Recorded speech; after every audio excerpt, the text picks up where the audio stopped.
Hello and welcome back. Today, my guest is Marcie, who has an interesting story of something that sounds kind of like something like a cross between a near-death-like experience and a shared death experience. I'm not sure what name that I would call it. But anyway, she's going to tell us all about it today. Marcie, thank you for joining me. How are you doing? I'm doing okay. Great. Nice to be here. Thank you, Rich. Cool. So you can pretty much start at whatever point you feel is most relevant to the story and just take it from there.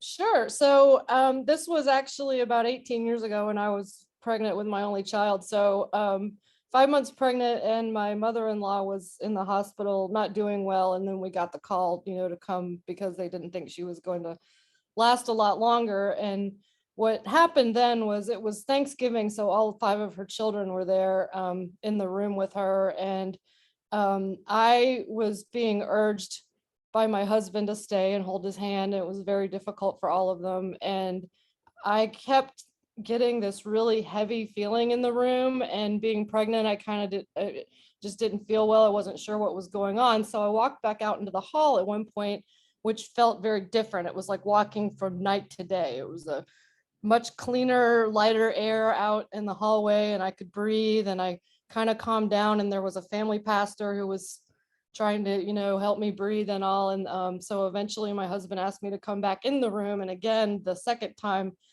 the atmosphere was really just dark and heavy and stifling. And I remember my eye just being drawn to the ceiling. There was literally what I would call like black moving water on the ceiling, as if kind of portal-like, I suppose, when I think about it now, right above her head. And that again, back into the hall, trying to breathe. And my husband kept asking me, come back in and support me. And the third time, I believe, I went back into the room, I literally, as soon as I walked in the door, heard something inside my head say, the new soul cannot be in the room. And just the term new soul is not normally in my vocabulary, for one thing. So, and then we cannot do our work. So that's when I just said, I'm really sorry, I don't feel well. And I left and walked straight down the hall all the way to a waiting room. And I was literally rocking myself and crying. And I felt a lot of fear for the life of my unborn child. And that went on for about 5 minutes, where just it was almost like that heavy feeling had followed me and I couldn't quite shake it off. And then all of a sudden, the atmosphere changed back to bright, clean, white, hospital safe environment. And my husband walked into the waiting room and said, she's gone. And I just looked up at him and said, I know, as if the portal now had closed and everything went back to normal and I felt safe again. And this is probably the only time in my life, honestly, that something like that has happened that was that striking, to put that kind of fear in me. I kind of equate it to when you see something like a nuclear cooling tower up close and it just puts this large fear in you for no reason. Like, I may trust the technology, but now there's something right in front of me, that dark portal-like thing, and it did not want the new soul anywhere near it. Apparently, is what it said very clearly to me. So So she did pass away? she did. Yes, it was very late, after midnight hours. So dark outside too, but yeah. And I'm wondering, did you ever figure out exactly why the new soul wasn't allowed in the room? She was a wonderful woman. I don't feel like it was necessarily any kind of evil or anything like that, but it was, you think about the way that I hear you talk about timelines and time being fluid. I think it was just literally her time to go, and there was some kind of urgency there. And that for some reason, if my son, I think I used the term, there was like a veil of protection over me and my unborn child, that something was trying to keep us separate from, his new life energy, from the energy leaving the earth, if you will. Hmm. It's the best way I can describe it. Wow, that's interesting. I don't think I've ever heard a story like that before. Yeah, me either. It's not your typical, I was dreaming and I was floating above my body, or, I have a lot of friends and family members who, also have, maybe it's alien DNA or something, that when I talk to about stuff like this. And when I did try to talk to my husband's family about it a little bit, they looked at me like I was hormonal and Yeah. crazy, and but it was very, very real. Like I said, tried multiple times to go back in and support not just my husband but his family in that situation. I could not physically stay in that room. It literally like it was sucking life out of the room. Did it feel like, I know you said you don't figure that it would have been any kind of inherent evil, but did it kind of feel like it had an evil vibration to it, or just maybe a harmonious mismatch? um I'd like to say it was more of a harmonious mismatch. The it just felt very urgent, like it had to do what it was wanting to do right now and did not want me in the room.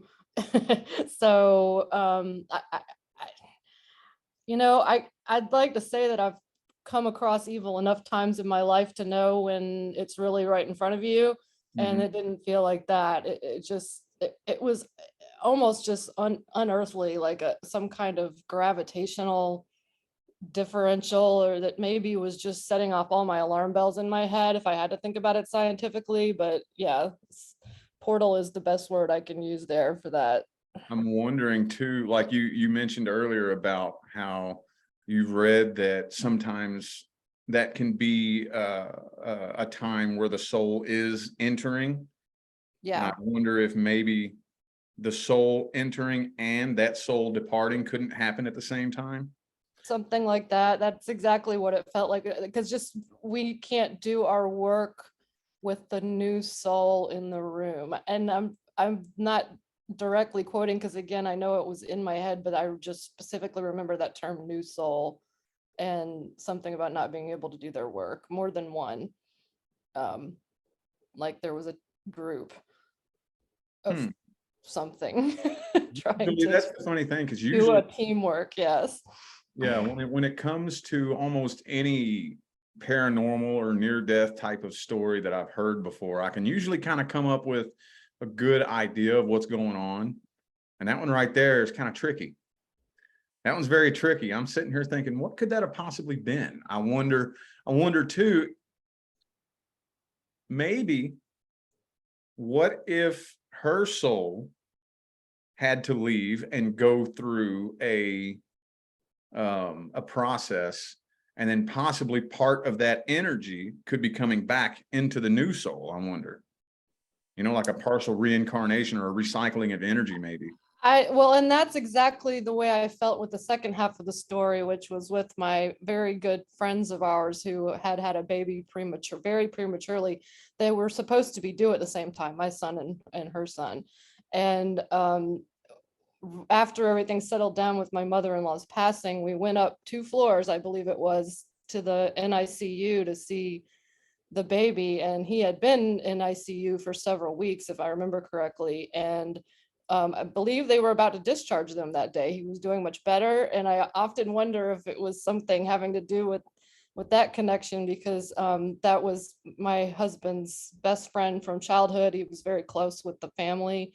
And so at the same time, my husband's mother was passing this new life that was very, very, premature, and literally, living by a thread at the beginning, was about to be discharged to go home with his family. So it was Yeah. a very dichotomous feeling. But when we did see the new baby and the family upstairs, it literally felt like that was really his birthday, because he was doing great and he was getting to go home. And um yes, Yeah, Thanksgiving time, and it was all very, humbling experience yeah, to that would see. make a little bit more sense. I wonder if, because typically, and I'm sure you probably heard me say this many times, that we come in as a big soul family. you know, and like everybody that we connect with in our life, our family members, our friends, and even our enemies, we're all soulmates, and we come and play this little game for a lifetime.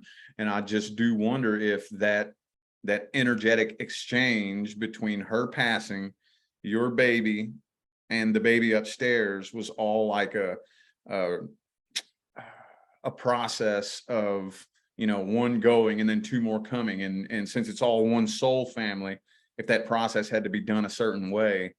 And I don't know, man, that one's a trip. That one's very interesting. It is interesting. And the interesting thing is those two boys have been very close their whole life, even though we live 3 hours apart.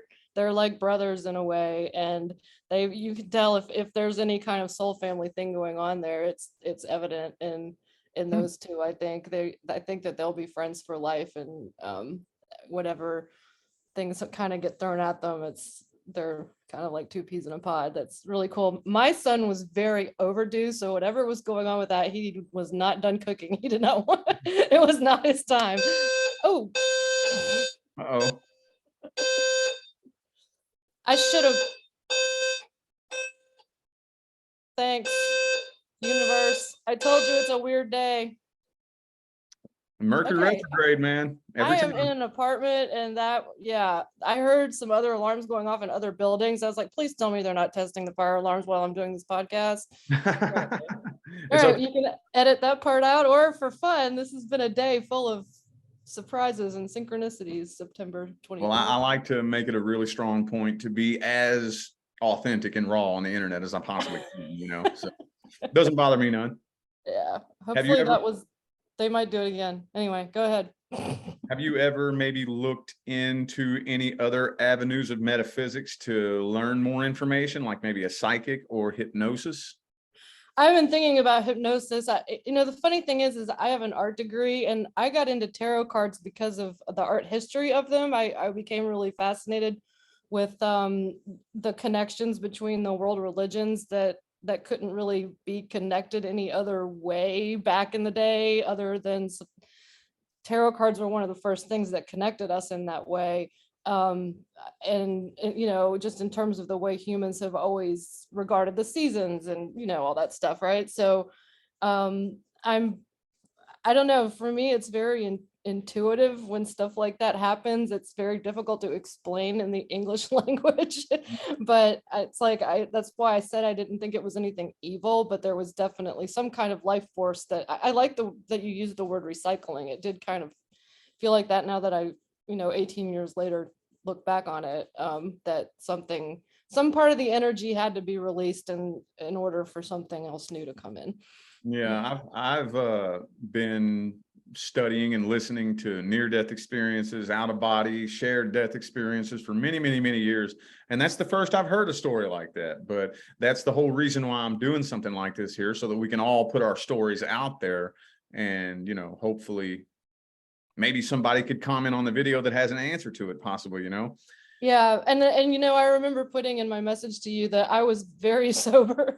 Like the most sober I've ever been in my life was while I was pregnant. I did not take a thing even during childbirth. So for me to have, like, I guess what some people might call a hallucination from being under stress or whatever, I don't know if that was going to happen. It would be a lot more likely for me I didn't feel stressed out when in fact, they always called me the voice of reason in the family. I was always the calm one that would, when you have a large family, there's a lot of bickering and opposite personalities and things like that. I was always the sort of the one that keeps things on an even keel. And it wasn't until I walked into that room that it was just completely different. Did you experience any type of awakening as a result of this, or did that change your life in any way? It's hard to say. I don't think I think it was more of an affirmation, because I've always been kind of what I've heard you describe as one of those people that everybody thinks is weird and kind of doesn't fit in. And I'm really creative. I tell people sometimes I think I have alien DNA or something, because I'm just not the same. Like medications don't affect me the same way as they do other people and stuff like that. Yes. Yeah. Well, I just thought of something, that if you believe that do you believe that you're a volunteer starseed? Yeah. Well, then I wonder if they were referring to your soul, because that term starseed gets thrown around a lot. And I guess it's kind of a blanket that covers a lot of different things, but 95% of the time when I say the word starseed, what I'm talking about is somebody who came here from somewhere else who's never been to Earth before. You Mhm. know, and you can usually tell these people don't really fit in too well. They're usually weirdos. Some of them can suffer from addiction and alcoholism. Some of them attempt suicide because it's just a weird game, you know. I wonder if you believe that you're a soul who may never have been to Earth, or maybe very few. I wonder if that could have included your soul as well. I wonder. I think so. And I have a lot of, when I do have any of these kind of experiences, they tend to be, I had a house in the mountains for a long time, and Native American anything starts triggering things in my brain that I did not know was there. Like I feel a lot of that pain from everything that happened, here on the East Coast, especially with the Native American population. And I'm just saying that because I think that part of me was on the earth before, but before the earth, America was colonized. Yeah. Yeah. Well, they do say that, when it all comes down to it, at the end of it, we're all connected anyway, and we're all living multidimensional lives. But, the further down into the game we go, the more separated our consciousness becomes. So, there's probably unlimited avenues we could go down, and that could probably go on all day. But you did say that you have had other experiences? Yes, definitely. There, a matter of fact, I have a relative who practices Reiki and is very spiritual as well. And she went to my house in the mountains, and there was a specific place on the deck that I don't know how many times just there would be birds would like to hang out there. That I had a bat colony inhabit that part of the deck. We would see strange, like rainbow formations right in that same area. There was like, it was again like a place where there was an energy that was coming in. Synchronized fireflies, just all always in that same spot. Like we would see these really cool phenomenons. You've got that whole aurora borealis thing going on behind you, so that's what it reminds me of. Oh.